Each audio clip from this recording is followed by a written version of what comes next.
Fidèles téléspectateurs, bienvenue à ce nouveau numéro de votre magazine Santé et Société. Aujourd'hui, nous allons aborder les sujets sur les hépatites, cette pathologie qui attaque le foie. Avec un spécialiste, nous allons essayer de décortiquer les sujets pour vous donner un peu plus de détails sur cette pathologie qui peut être évitée. Sans plus tarder, je vous invite à me suivre pour qu'on puisse rencontrer notre spécialiste qui va nous éclairer sur cette pathologie. Suivez-moi.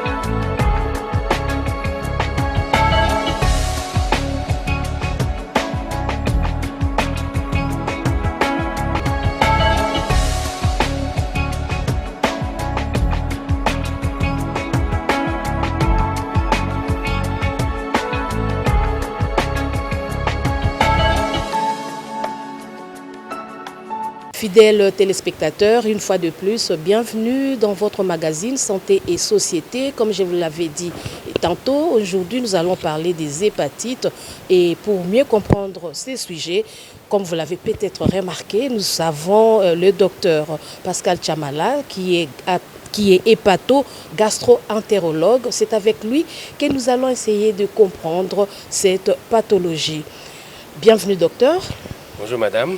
Oui, la première préoccupation qui m'arrive comme ça est celle de savoir d'abord quand est-ce qu'on peut parler des hépatites. Donc, comment peut-on définir les hépatites? Les hépatites, c'est une inflammation du foie. Alors, comme dans toute littérature médicale, tous les termes qui se terminent par hépatite et par ite sont des inflammations de l'organe désigné. Et donc, hépatite, c'est une inflammation du foie. Alors, cette inflammation du foie peut être de plusieurs origines. Ça peut être d'origine infectieuse. Alors, on va parler des hépatites virales, par exemple, des hépatites virales A, B, C, D et l'hépatite B et C en particulier. Mais ça peut aussi être dû à un produit toxique. Alors, on a ce qu'on appelle une hépatite toxique qui n'est ni A ni B, mais qui est due soit à un médicament, soit à un poison. Enfin, de toute façon, tous les médicaments sont des poisons. Et enfin, il y a des hépatites de type inflammatoire, comme par exemple lorsque nous avons une inflammation qui proviendrait par exemple des métastases. Les métastases sont des cancers filles qui vont provenir d'un autre organe et se mettre au niveau du foie. Et donc voilà, hépatite, inflammation, infection du foie par un élément qui soit viral, soit toxique. Oui, vous avez parlé des hépatites A, B, C, D. Quand est-ce qu'on peut faire la différence entre ces différentes catégories d'hépatites? Donc il y a A, B, C, D. Oui, ce sont des hépatites comme les hommes. Il y a des diversités. Il y a des hépatites dont le virus sont des virus à ADN, comme par exemple le virus de l'hépatite B, c'est un virus à ADN.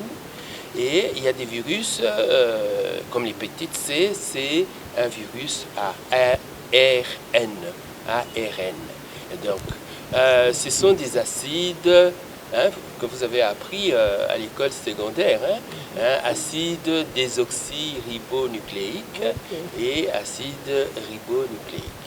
Et donc ce sont les composantes de l'ADN, de l'ARN, éléments essentiels à tout être humain. Voilà, Quand vous parlez d'ADN, là, donc c'est héréditaire ou comment? Oui, l'ADN, c'est effectivement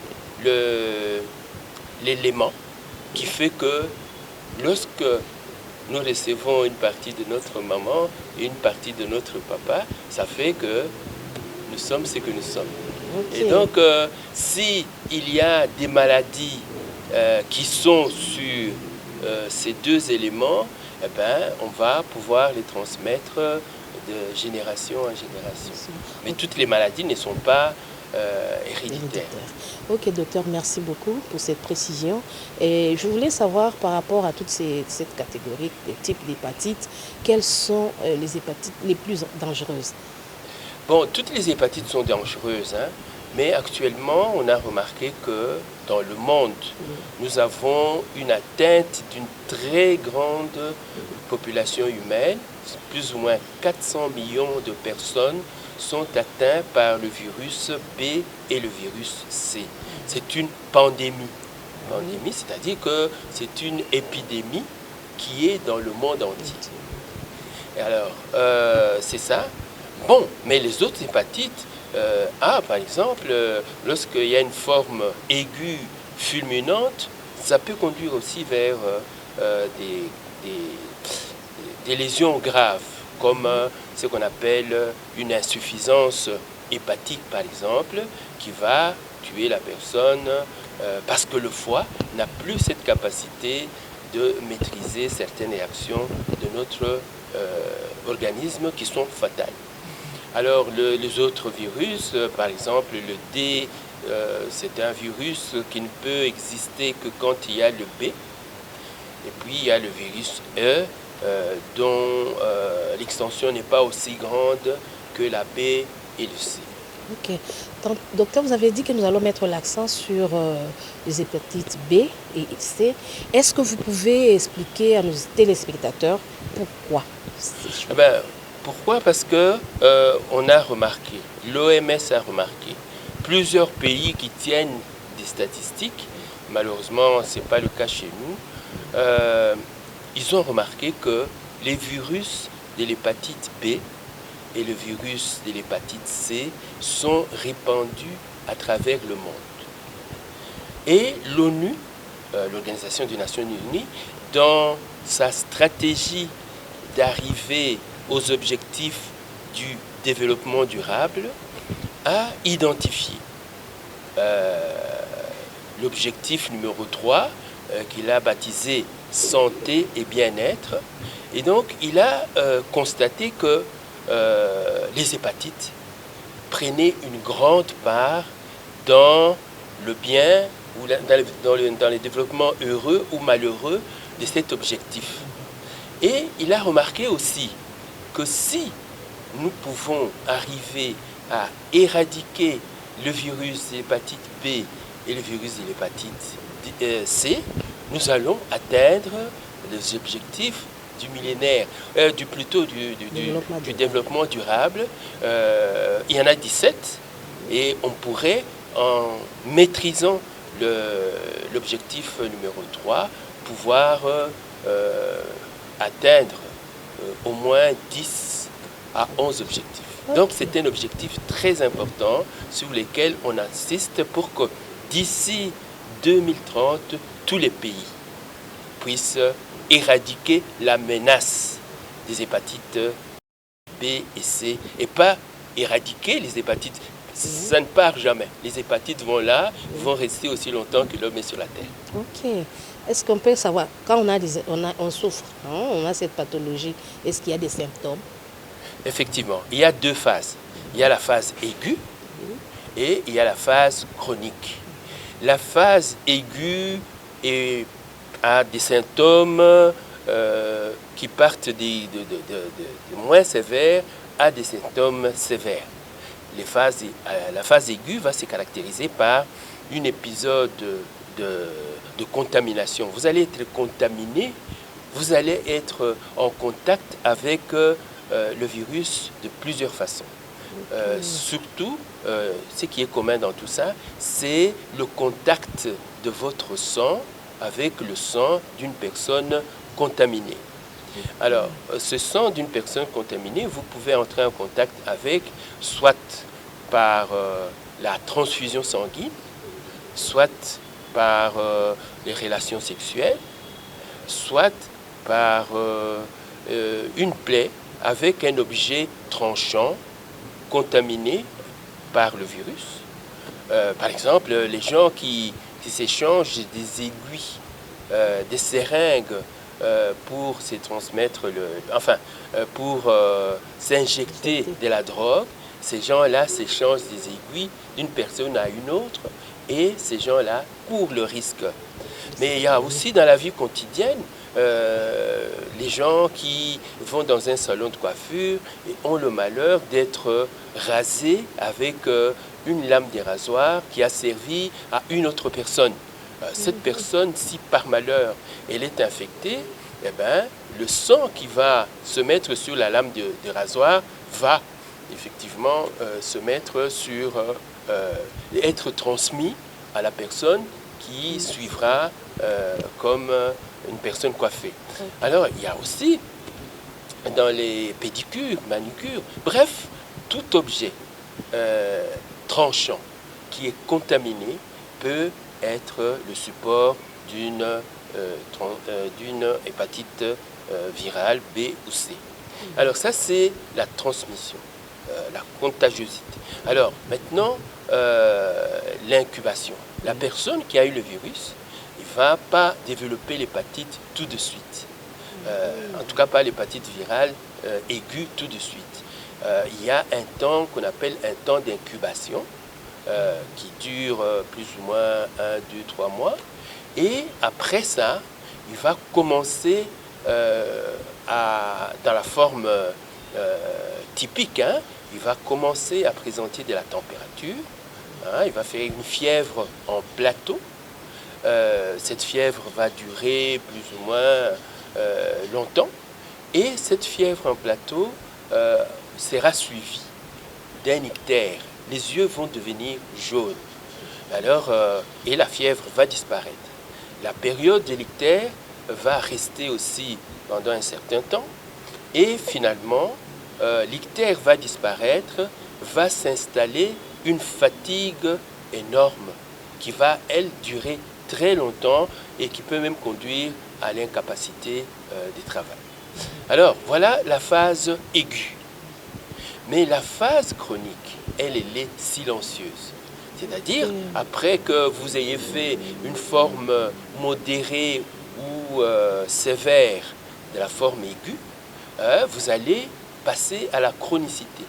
Et là, 20% des personnes qui ont été atteintes par le virus vont pouvoir chasser le virus grâce à leurs anticorps.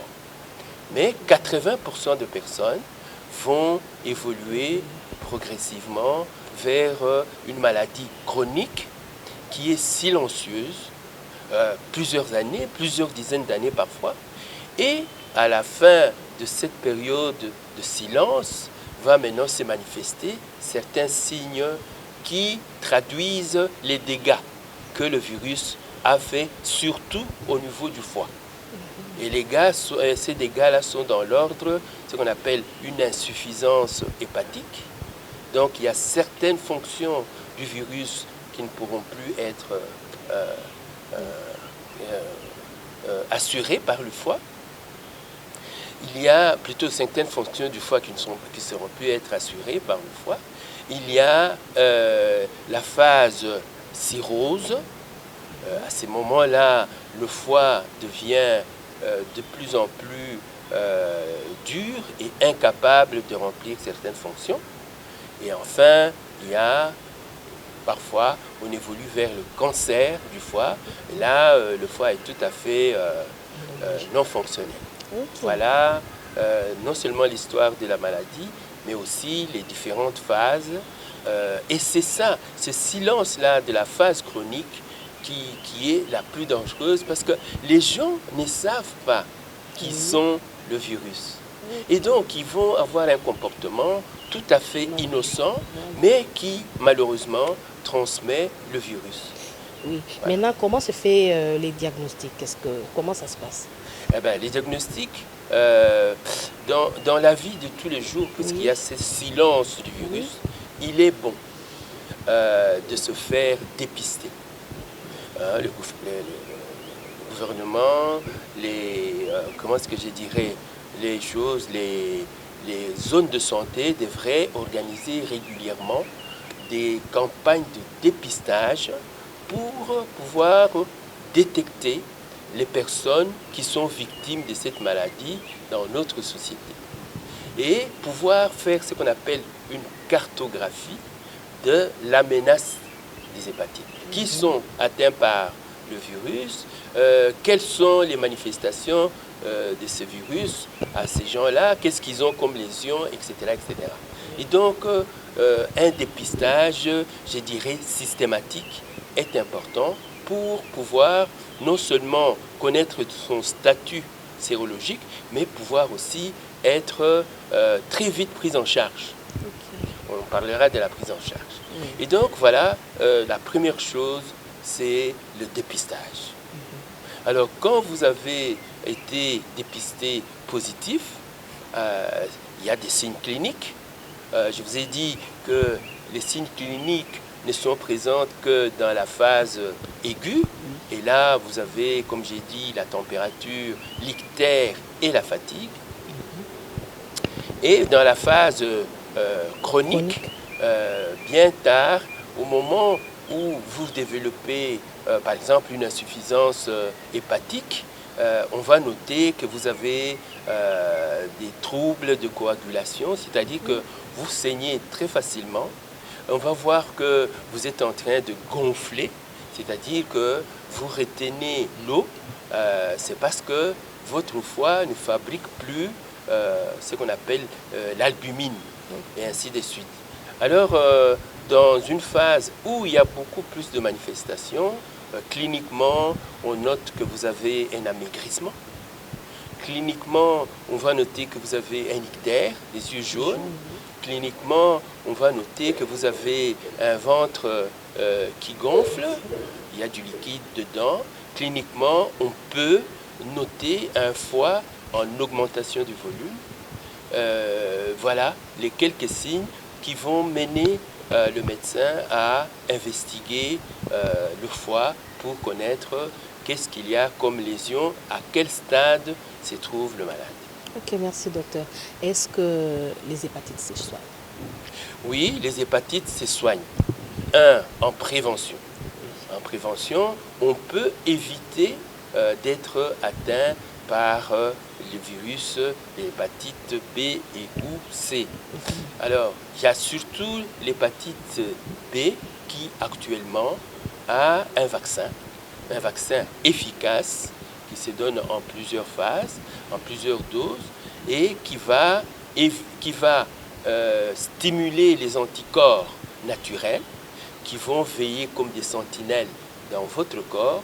Et si vous avez été en contact, comme je vous ai dit, avec le virus de l'hépatite B, de l'hépatite B, les anticorps vont intervenir et éliminer le virus de votre corps.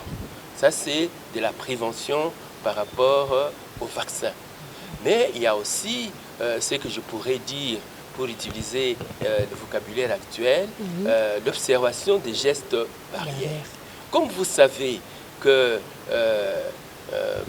nous sommes atteints par le virus, par les transfusions sanguines, par le contact avec un sang infecté, alors par conséquent, vous devez vraiment faire tout votre possible pour ne pas être transfusé avec du sang contaminé.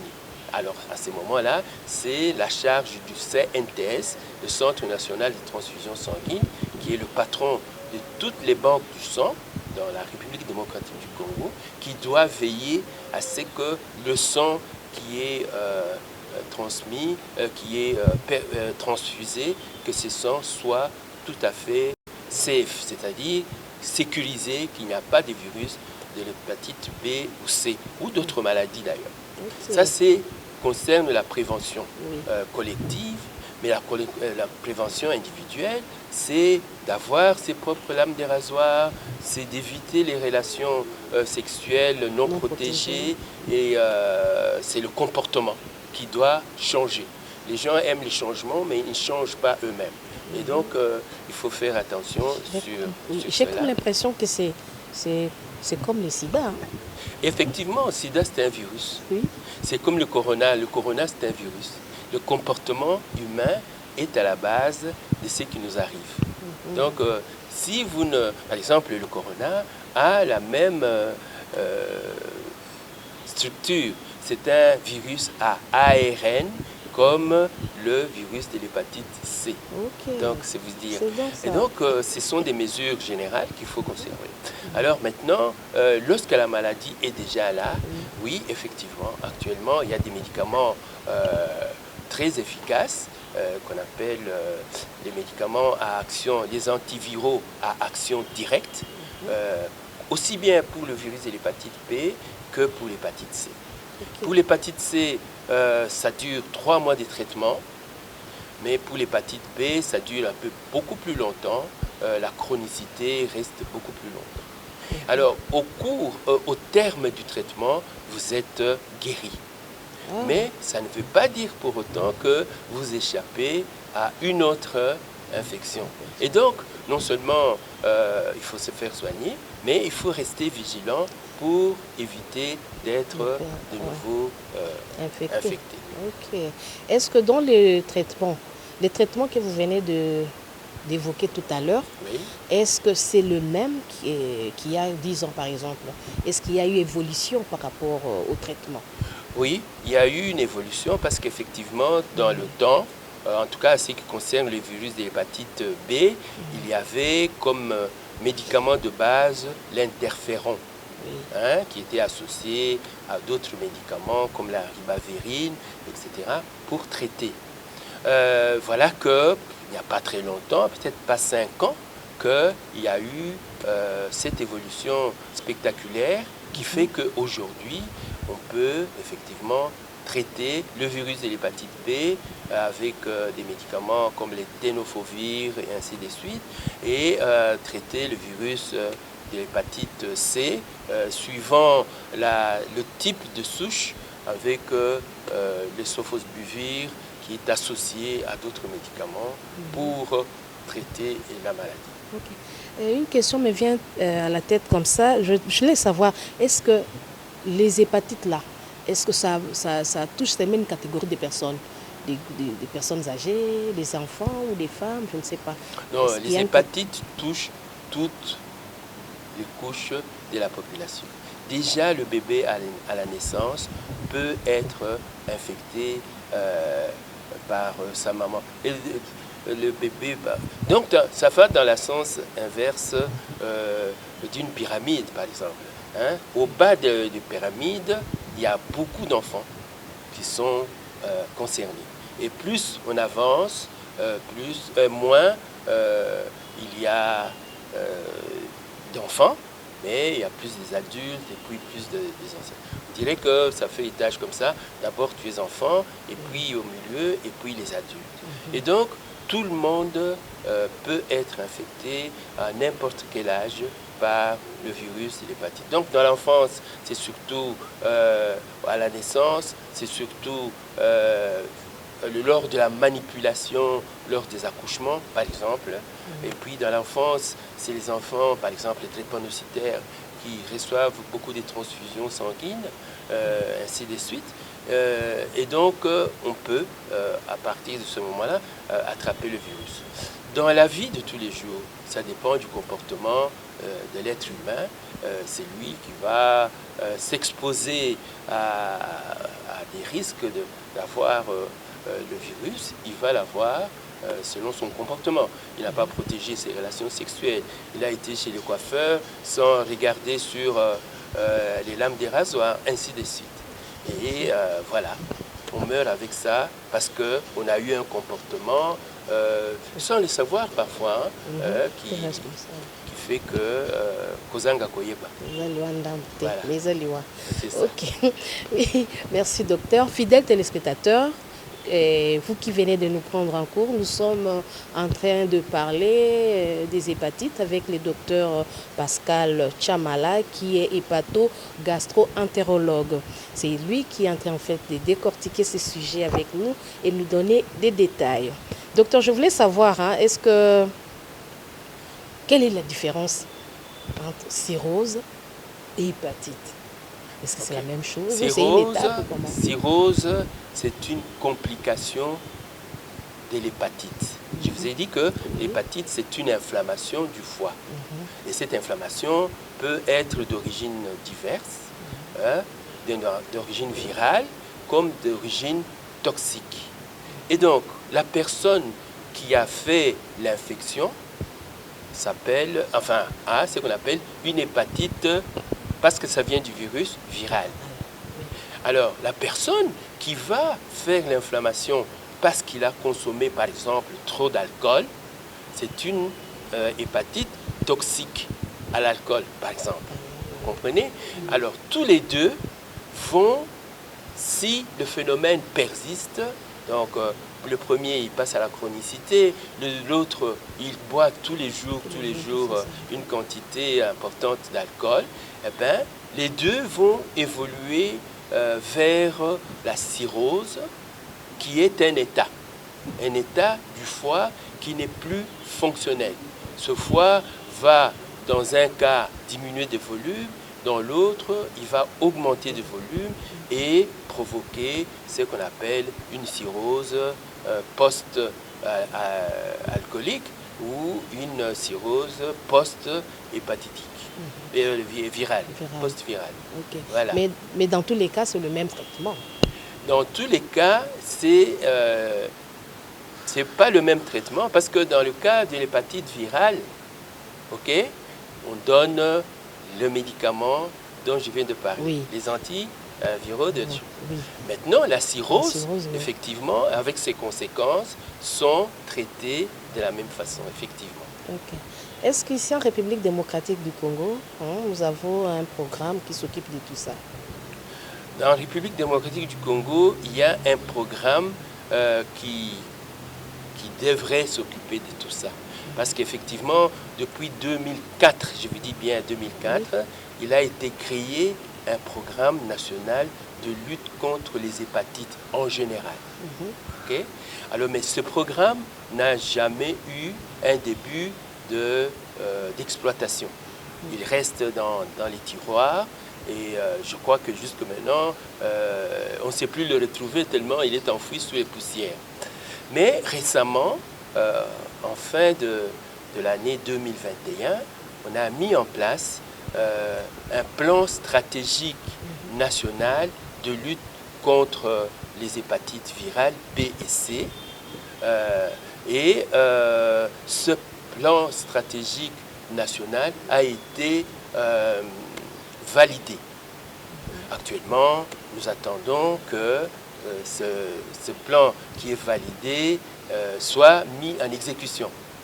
L'exécution pose toujours des problèmes et je pense que c'est pour cela que nous avons mis en route ce programme, ce projet que nous appelons jusqu'au bout, jusqu'au fond, RDC Tokolonga Hépatite, parce que nous voulons que cette fois-ci ça puisse marcher, qu'en 2030, qu'on ne soit pas peut-être en train d'atteindre les objectifs du développement durable, mais qu'on soit en cours de les atteindre parce qu'on a déjà planifié une stratégie qui va nous amener vers zéro menace de virus de l'hépatite B et C. Oui. Est-ce que vous pouvez nous parler un peu plus de ces programmes-là que vous avez mis en place? Eh bien, le programme, plutôt, je vous parlerai du plan stratégique national, tel que nous l'avons adopté dans notre jusqu'au bout, jusqu'au fond, RDC Tokolonga Hépatite. Par exemple, nous avons en première phase planifié de faire en sorte que nous puissions nous occuper de la ville-province de Kinshasa pour ramasser certaines données dont nous avons besoin et modéliser, mettre en place une stratégie et pouvoir maintenant répandre ça dans tout notre pays. Parce que les données, notre riche et notre pays est riche en tout. Même les données sur les hépatites, il en existe, mais on ne les exploite pas. Et donc, notre projet s'appelle « Kinshasa ne peut plus attendre ». C'est-à-dire qu'on doit se mettre au boulot tout de suite. Et là, nous avons mis en place 3 axes. Un axe de sensibilisation. Parce que je vous ai dit tout à l'heure qu'il y a 400 millions de personnes qui sont porteurs du virus de l'hépatite B et C. Malheureusement, sur les 400 millions, il n'y a que 5%. Dans le monde, il n'y a que 5% qui savent, qui connaissent leur statut. Et donc, c'est vous dire qu'il y a un grand travail de sensibilisation qu'il faille faire, d'une part. D'autre part, dans notre ville-province de Kinshasa et dans notre pays en général, on ne connaît pas la menace des hépatites. Elle est quoi? Quelle est l'ampleur de cette menace? Quel est l'impact sur le terrain et sur l'individu? On ne connaît pas. Donc, il y a un travail de sensibilisation et de recherche à faire pour connaître l'ampleur de la maladie. On sait plus ou moins, dans les travaux que nous avons déjà faits l'année passée, qu'il y a 7,5% de Quinois qui sont infectés par le virus, mais qui ne les savent pas. Voilà, 7,5, ça fait plus ou moins 1 million d'habitants dans la capitale.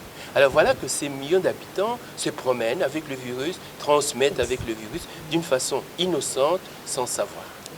Et donc, nous allons appuyer, comme on dit, sur la sensibilisation, aussi bien des autorités politico-sanitaires que sur la société civile, que sur la population.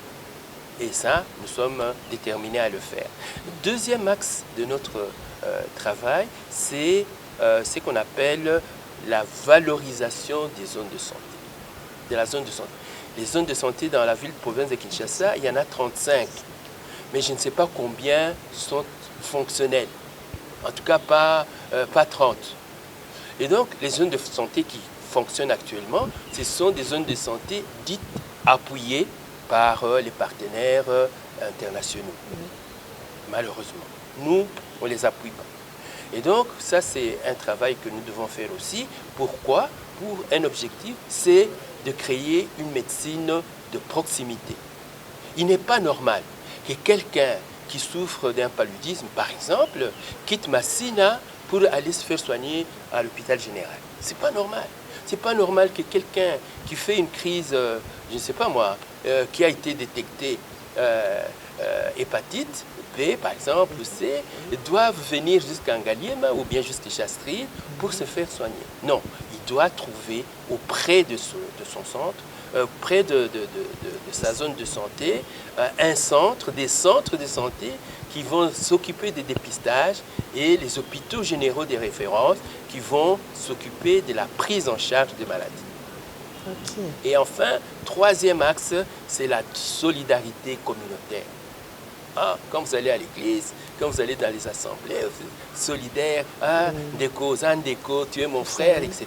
Qu'est-ce que vous faites pour votre frère qui est malade? Zéro. Et donc, nous voudrions inciter les communautés, religieuses ou non, ou politiques et tout ça, qui doivent s'occuper des individus qui la composent. Quelqu'un est malade, dans notre système actuel, si quelqu'un est malade, il assure plus de 46% de la charge de ses soins. C'est pas possible. Donc, si les soins coûtent 100 $, eh ben, lui, il doit payer 46 $.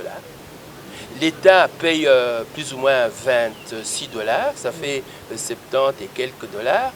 Le 30, le 20 et quelques dollars qui restent, c'est les partenaires. Ce n'est pas normal. Le malade doit porter.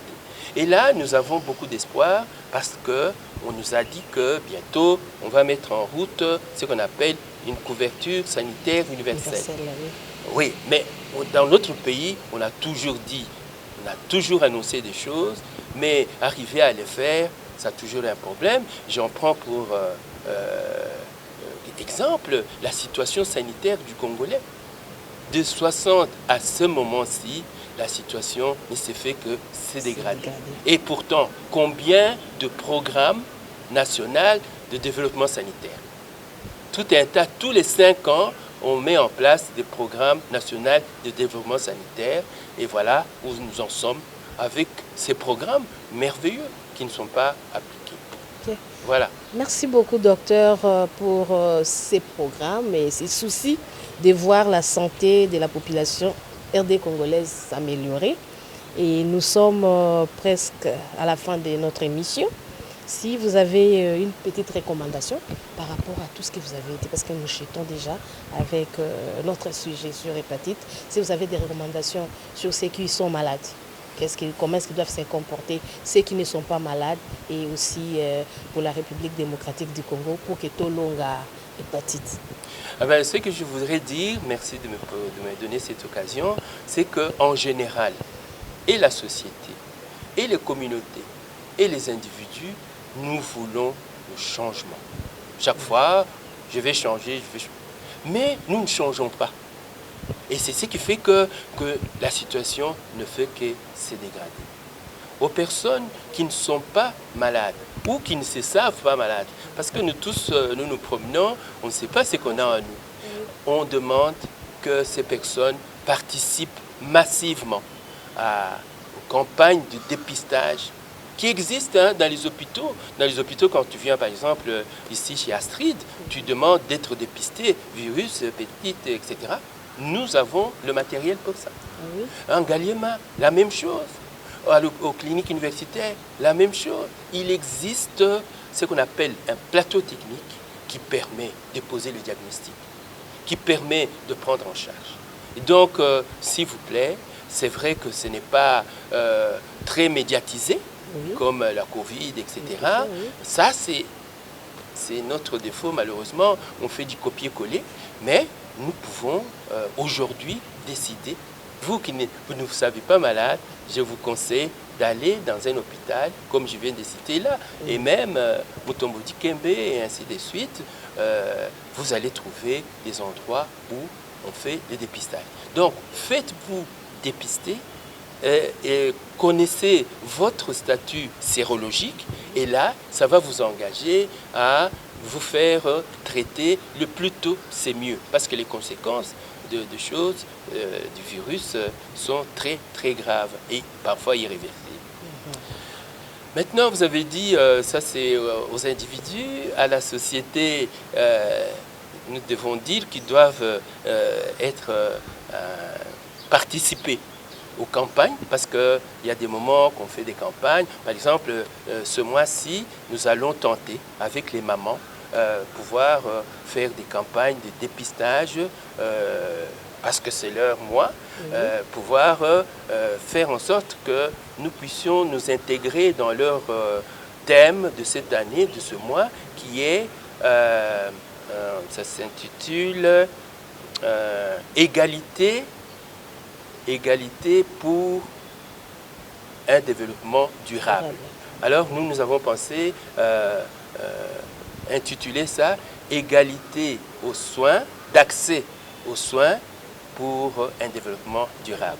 Et donc, il y a des campagnes que nous allons pouvoir faire pour que les mamans, cette année... Ça sera au mois de mars, au mois de mars, plutôt, puissent participer nombreuses à ces campagnes et inciter aussi bien leurs compagnons, leurs enfants à participer à cela. Et nous aurons ainsi, à la fin de ce genre d'activité, ce qu'on peut appeler une cartographie. Nous allons voir clair par rapport à la menace de l'hépatite. Quel est l'impact? Quelle est l'ampleur de la maladie?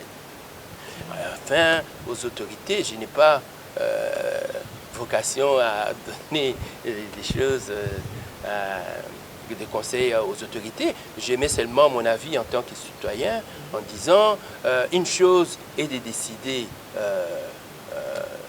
des programmes, une autre chose est de piloter et de prendre en main le leadership de ces programmes. cette autorité de prendre ce leadership. Il n'y a personne qui viendra, même si on a des partenaires, etc. Chaque partenaire s'occupe de chez lui. Vous avez vu quand les vaccins sont sortis, qu'est-ce que l'Europe a fait, qu'est-ce que l'Occident a fait. D'abord pour eux, vous devez attendre. Et donc, on doit se prendre en charge. Et pour cela, il faut des leaders qui puissent prendre ces choses en main. Okay. Merci beaucoup, docteur. Santé et Société vous remercie en tout cas pour votre disponibilité. Vous avez accepté de nous donner de la matière par rapport à ces sujets. Et notre plateau restera toujours ouvert à vous recevoir à chaque moment. Mais je voulais juste une petite précision. Les dépistages dont vous avez parlé, ce sera en mars, mais où? Par exemple, nous avons, la clinique Astrid, nous avons pris contact avec les organisateurs. Nous avons acheté un stand au village de la femme. Oui, et nous allons faire cette activité-là pendant ce jour-là. À ce niveau-là, on va offrir un certain nombre de tests gratuits à, je ne sais pas, ça c'est l'AG qui doit nous dire, 100 ou 200 personnes qui vont se présenter les premiers. Et puis les restes, il faut que les gens puissent prendre en charge. Parce que la santé n'a pas de prix, mais la santé a un coût. Hein? On ne doit pas oublier. La gratuité n'existe pas. Il y a toujours quelqu'un qui paye en bas et qui fait que les autres puissent être... C'est comme ce malade du bon samaritain. Il n'a pas payé l'hôtel, hein? Mais quelqu'un, le bon samaritain, avait payé l'hôtel et il a pu avoir les soins. Voilà ce qu'on vous demande de faire. Ok, merci beaucoup, docteur. Et ce sera tout pour aujourd'hui. Et prochainement, nous serons ravis si vous acceptez encore une fois de venir sur ces plateaux. Merci, mais en tout cas d'être venu parce que ça nous permet de sensibiliser. Parce que notre programme cherche à sensibiliser le plus de gens possible pour que notre pays puisse ne fût-ce que connaître l'ampleur de la maladie. Et parce qu'il connaît l'ampleur et l'impact, il peut prendre des mesures qui existent, qui sont à notre disposition. Ok. Merci et à la prochaine. Merci, madame.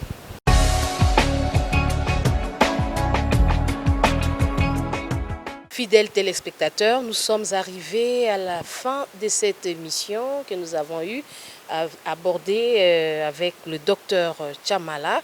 Il nous a parlé des hépatites, il nous a donné les différents types d'hépatites et je pense que vous êtes déjà outillés par rapport à cette pathologie et qu'il nous a invités à tout un chacun de se faire dépister pour connaître son état sérologique.